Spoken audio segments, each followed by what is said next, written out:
Are the modifications to the gather field ready? Is the ritual finished? Yes, Master. The Neverborn are scratching upon the walls. They wish to be unleashed. Grandfather, curse you. What are you waiting for? Do it!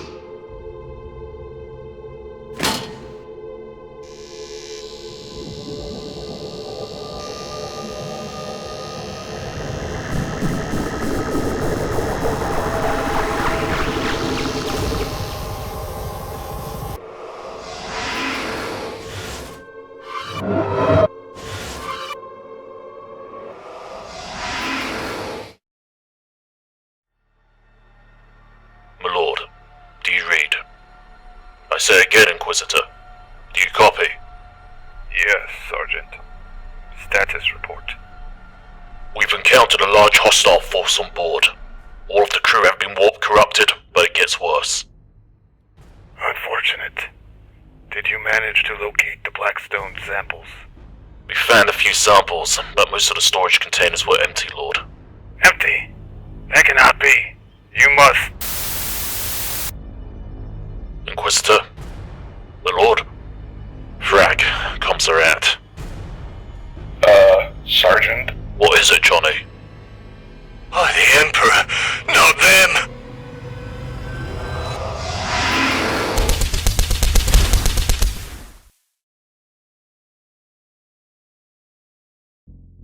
The trap has been sprung, and the Kasrkin now find themselves in the depths of a ship swarming with demons. The time has come to fall back, so let's take a look at the updated roster.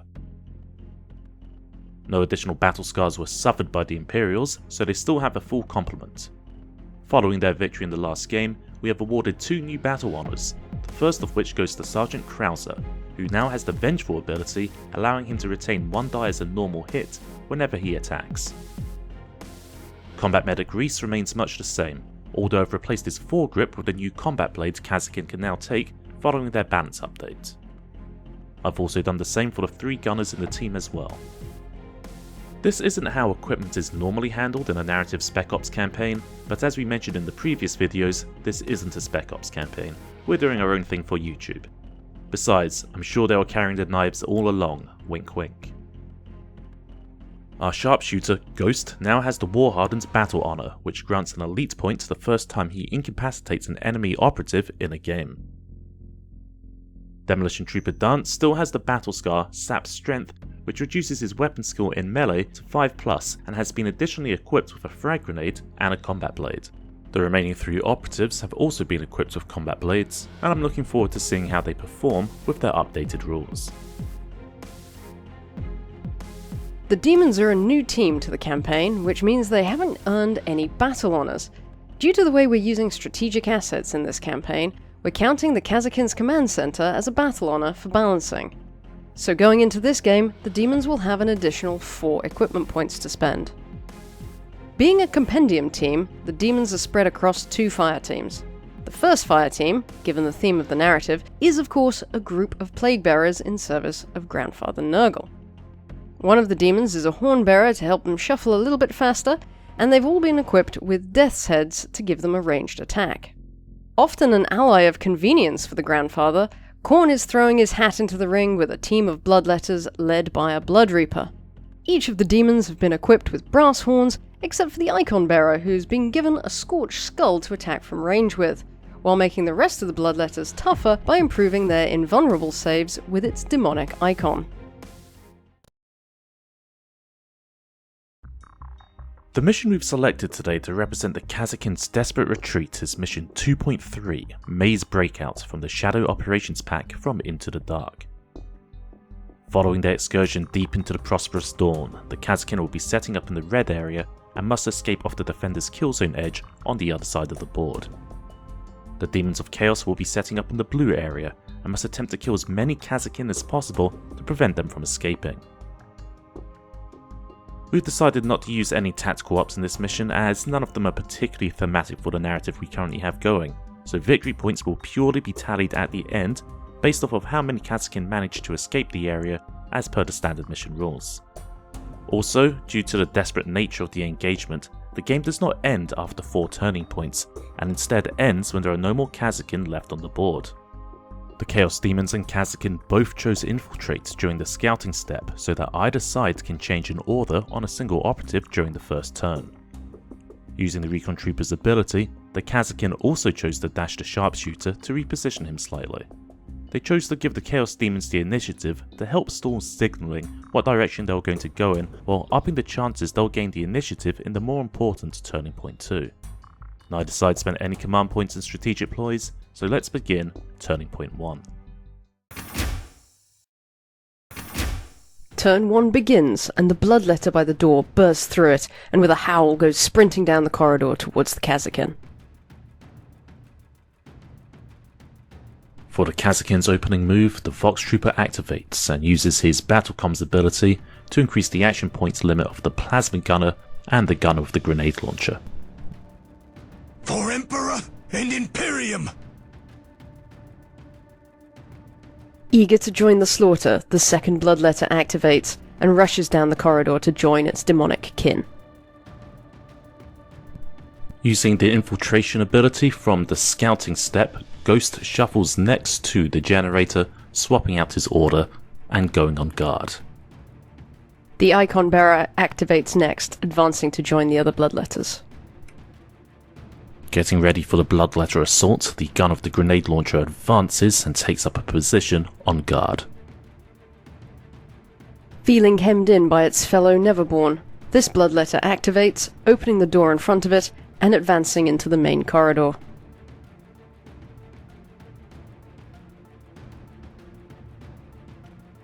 Not wanting to waste any time, Sergeant Krauser goes next and advances to the door in front of him.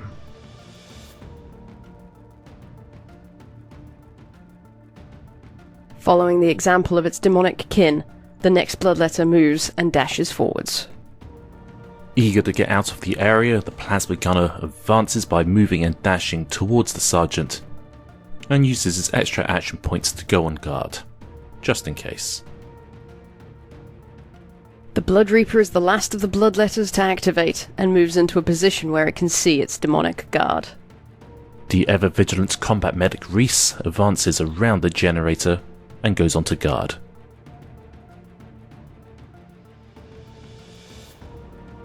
It's now time for the Plague Bearers to start activating. The Hornbearer goes first. He plays what passes for a cheerful tune on his flute, encouraging the others to move faster, and advances towards the open door. Continuing the Kasrkin's tactical advance, Trooper Smith activates and moves forwards towards the fuel tanks.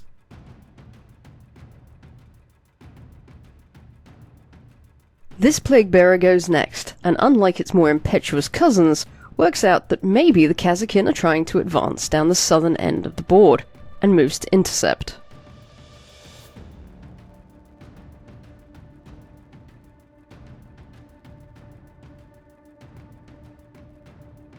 Confirming the Plague Bearer's suspicions, the Melter Gunner activates next and moves and dashes to the end of the corridor.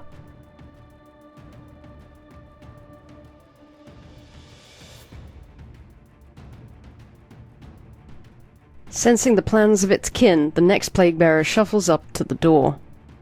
The rest of the turn is now spent with the Kasrkin and the Plague Bearers moving into position, each side getting ready for the conflict to come.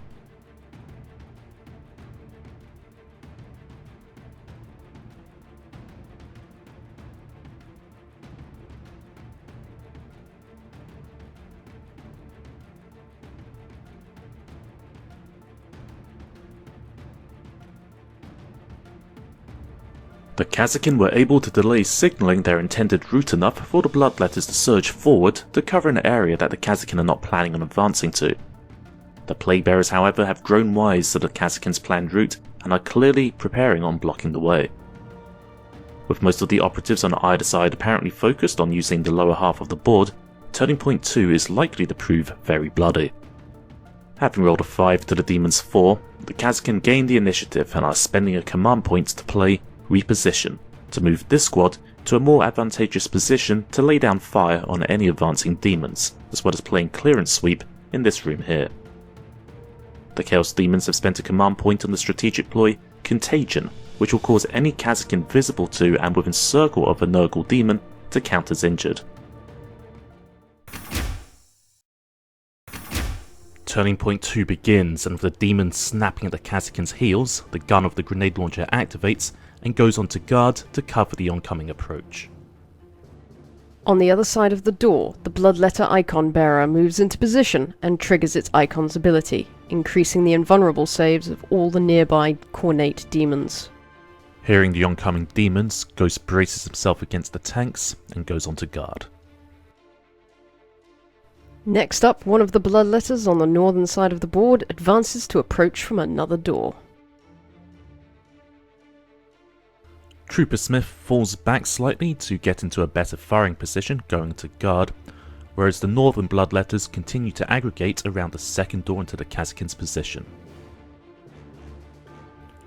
With this group of Kasrkin getting ready to breach into the room of the Plague Bearer, the Vox Trooper advances down the corridor and uses his ability to increase the action points limit of the Demolition Trooper. The Blood Reaper goes next and, eager to get the carnage started, rushes forwards and with its second activation, opens the door. Guided by the Emperor, Demolition Trooper Dance senses an opportunity. With his boosted APL, he opens the door in front of him, runs into the room, and throws a grenade at the Bloodletters through the open door. The grenade goes off, striking the Blood Reaper with 3 out of 4 hits, so the Kasrkin spend 2 elite points to upgrade that miss into a hit. The Blood Reaper uses its boosted invulnerable save, only getting 1 and suffers 7 wounds. The explosion into the Icon Bearer lands 3 hits, 2 of which are critical, so elite points are spent to turn the total result into 2 normal hits and 2 critical. The Icon Bearer rolls its invulnerable saves, blocking a normal and critical attack, taking 5 wounds. The blast into the final Bloodletter hits with all 4 dice, one of which is a critical. An elite point is spent to turn it into 2 critical and 2 normal hits. The Bloodletter fails to save any of them and is removed. Ignoring the obvious bait, the Plague Bearer charges past the Demolition Trooper and engages the Melter Gunner, standing in the doorway. The Plague Bearer does 3 normal hits, while the Melter Gunner, despite the demonic stench, swings his combat knife for a hit and a crit. The demon strikes twice, taking out the gunner, who is able to deal 4 wounds to the Plague Bearer, who fails all its revoltingly resilient rolls.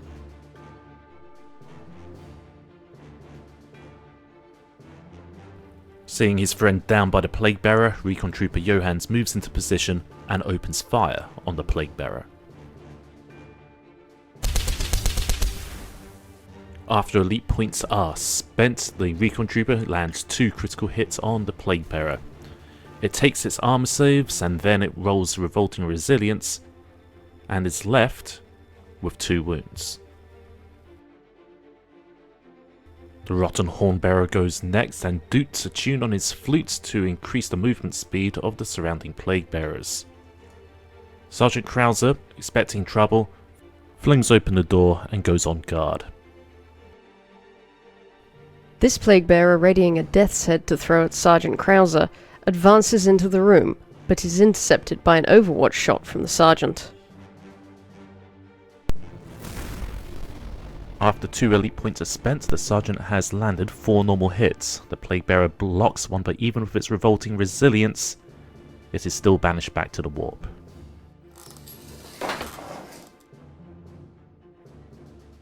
Encouraged by his Sergeant's kill, the Plasma Gunner rushes into the room and takes an Overwatch position by the pipes. The Plague Bearers immediately counter this by charging one of their own into the Plasma Gunner. The overwhelming stink of the Plague Bearer results in the Plasma Gunner needing 6s to hit. He spends an elite point to score a critical hit. Undeterred by the point-blank Plasma Blast, the Plague Bearer shrugs off the shot and swings at the trooper, dealing 8 wounds and taking him out. The tit for tat exchange continues as combat medic Reese leans his weapon over the Sergeant's shoulder and fires at the Plague Bearer. The shot goes wide, so a command point is spent on neutralize target to reroll the misses, and once an elite point is spent, 3 hits have been landed on the Plague Bearer. The Plague Bearer can set aside a die for cover and blocks an additional attack. Once the resilience rolls are made, it blocks 2 wounds, meaning it's left with 6 overall. The next Plague Bearer enters the fray and charges the Demolition Trooper. The Plague Bearer scores 2 crits and a normal hit, and strikes the trooper for 6 wounds. The Demo Trooper valiantly strikes back for 4 wounds, but then falls to the blade of the demon. Blessed by Nurgle for its actions, the Plague Bearer blocks 3 wounds with its revolting resilience, taking just 1 wound.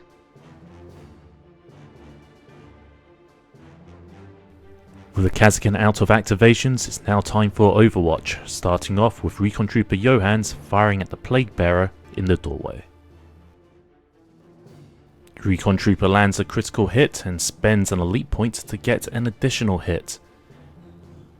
The Plague Bearer makes its defense rolls, and even though it blocks the critical, it fails its resilience rolls and it's banished back to Nurgle's Garden.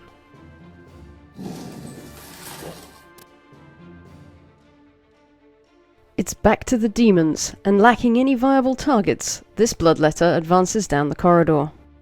Desperate to fell the approaching demons, Combat Medic Reese fires on Overwatch, but fails to do any damage.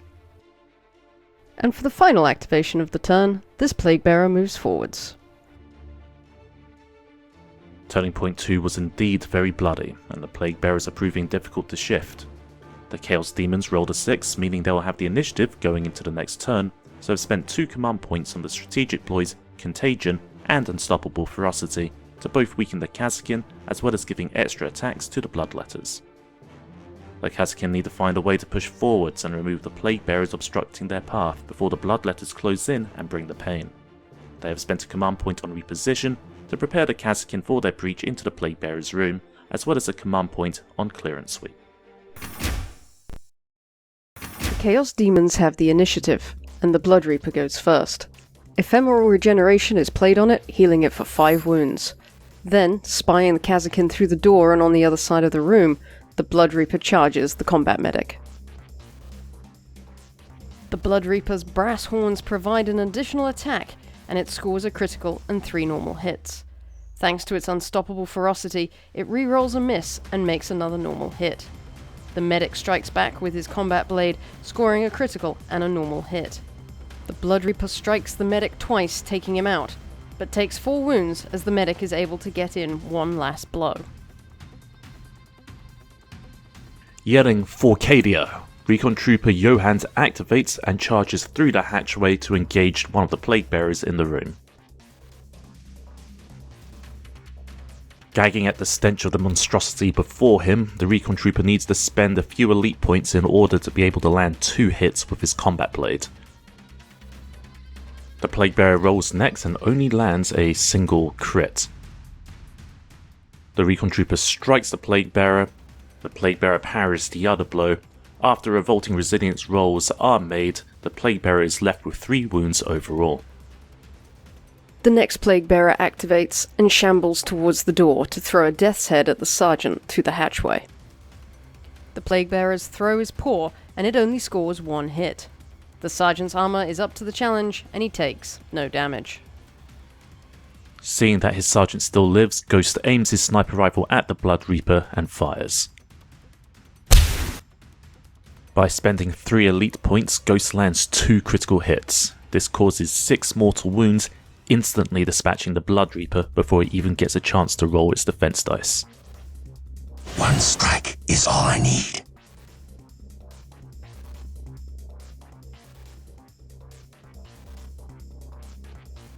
Preparing the way for its demonic kin, this Bloodletter activates and opens the hatchway next to it, and moves into the room with the Kasrkin.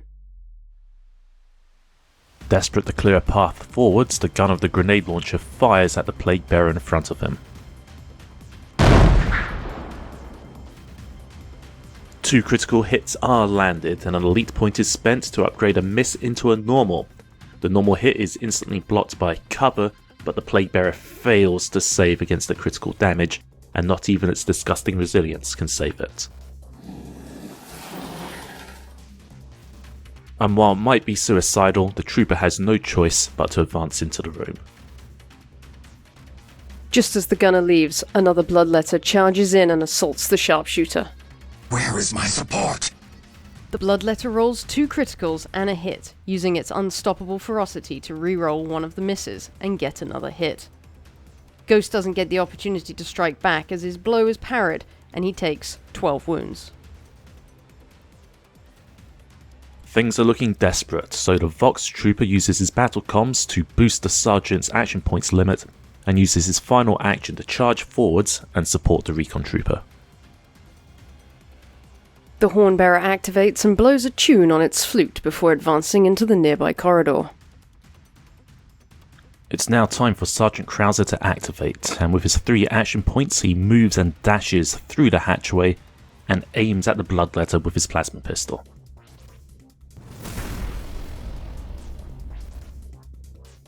After spending an elite point, the sergeant lands 3 hits with his plasma pistol. The bloodletter with the icon only makes one of its saves and is taken out. Left all by itself, this plague bearer now activates. It charges through the hatchway and joins the melee in the other room. The plague bearer lands 2 normal hits, while the Vox trooper rolls a hit and a crit. Both combatants parry each other's blows, and no damage is done. Trooper Smith is the last of the Kasrkin to activate and rushes through the hatchway into the room full of plague bearers, closing the door behind him. And to close out the turn, the final bloodletter relocates to be near the hornbearer before the final plague bearer strikes at the Vox trooper. The plague bearer rolls a crit and a normal, and the Vox trooper spends 2 elite points for 2 crits and a normal. Although the demon deals 6 wounds, the Kasrkin parries its remaining attacks and does 8 damage to the plague bearer, which despite its resilience is enough to kill the creature. Turning point 3 went well for the Kasrkin. They made up for some lost ground and closed the casualty gap, but they're running out of operatives. Turning point 4 is going to have to go well if they want to succeed. They have managed to gain the initiative with a roll of 6 and have spent a command point on the strategic ploy Reposition, once again to move them a bit closer to where they need to be. The Chaos Demons have spent a command point to gain unstoppable ferocity on the bloodletters and are purely focusing on removing the remaining Kasrkin. Seeing his chance to clear the way for an exit, the gunner of the grenade launcher goes first and fires a frag grenade at the Nurgle demon with the horn.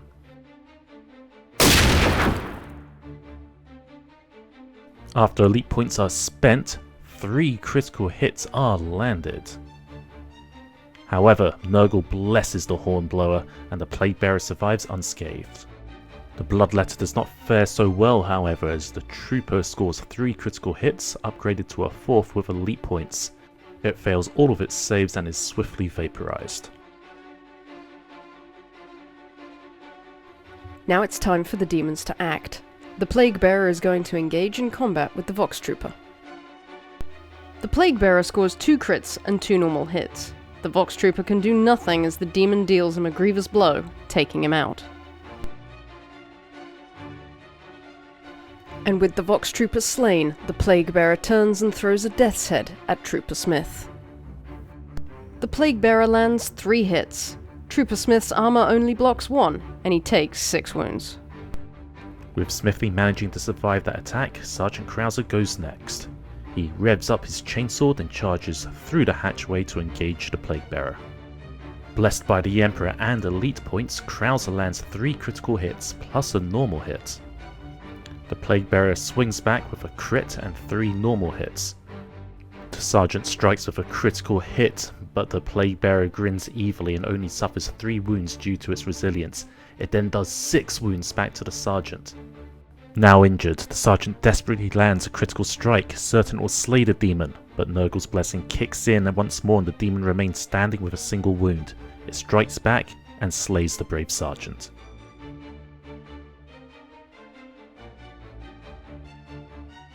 The Hornbearer goes next, and with a rictus grin, it throws a death's head at the gunner with the grenade launcher. The Hornblower scores 3 normal hits. The trooper blocks 1 and is reduced to 2 wounds remaining. Hearing the gunner grunt in pain, Recon Trooper Johans rushes through the hatchway to open fire on the demonic Hornbearer. The Recon Trooper needs 5s and through the use of an elite point lands 2 normal hits and a crit. The demon's able to block most of the incoming damage, but even with its resilience, it's still banished back to the warp.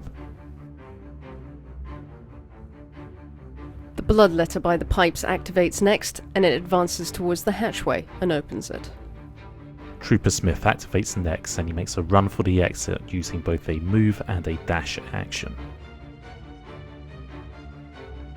The final bloodletter charges through the door and engages the grenadier. The Cornate Demon's unstoppable ferocity means it scores a hit and 4 criticals. The unfortunate Kasrkin can do nothing against such an onslaught, and he falls to the bloodletter's sword. Well, that went disastrously for the Kasrkin. At this point, are they going to be able to get any operatives off the board and out of harm's way? We'll find out in just a moment in turn 5, but if you've enjoyed the battle report so far, please give us a like and a subscribe and drop a comment down below. It all helps feed the 5th Chaos God known as the YouTube algorithm, which helps us out. If you really like what we do here and want to help us make more content, please consider subscribing to our Patreon, where as a special thank you, you'll receive access to various perks and benefits, such as access to our private Discord server and the chance to see videos early. Patreons at the Interrogator Plus tiers gain access to special, behind-the-scenes DVD-like commentary videos where we discuss our thoughts about our battle reports. If that sounds good to you, we'll be glad to have you on board. With that said, let's get back to the action. Going to turning point 5, the Kasrkin have the initiative and play the strategic ploy Reposition to get themselves slightly closer towards the exit. The Demons play the strategic ploy Unstoppable Ferocity for the bloodletters, but as the Kasrkin have the initiative, the Recon Trooper will go first and begins by closing the hatchway. He then moves as far as he can to get away from the bloodletters.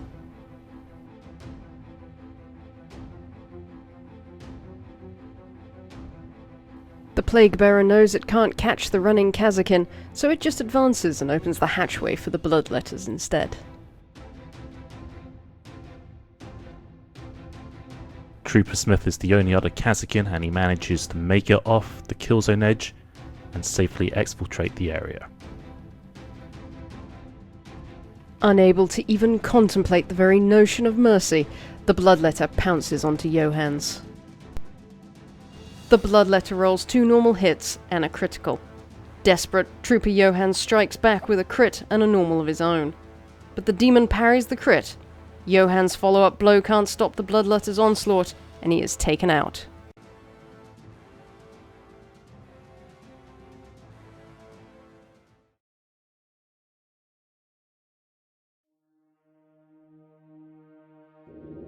Apologies, Inquisitor. It appears we have lost contact with the kill team on board the Prosperous Dawn. Communications are currently impossible due to unknown Madam Captain! A riot has started on board starboard gunnery deck Gamma! Several crewmen have gone mad and are... Priority alert. The Prosperous Dawn has been enveloped in a bubble of workspace. Current hypothesis, reverse scalar field emanating from the Prosperous Dawn. Threat profile, extremis majoris. Captain? Close the void shield! Now! Aye, Mom.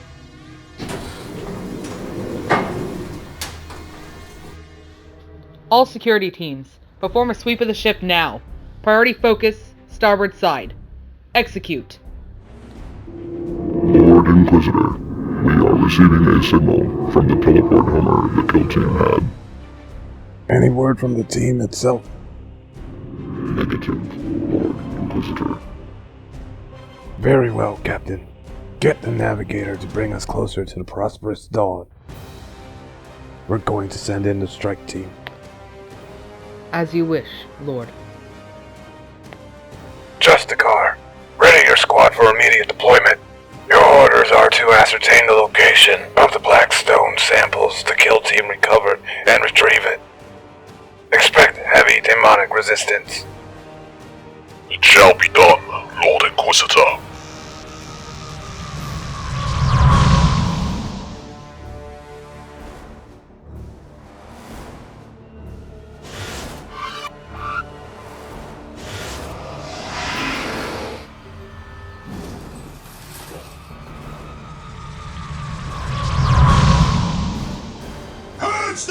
beasts! Drive them back into the war!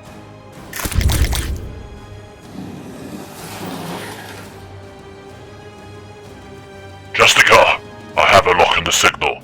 We are close. Onwards for Titan and the Inquisition! And that's it for this battle report. Thank you to our wonderful Patreon supporters who helped lend their support to the channel and made this video possible.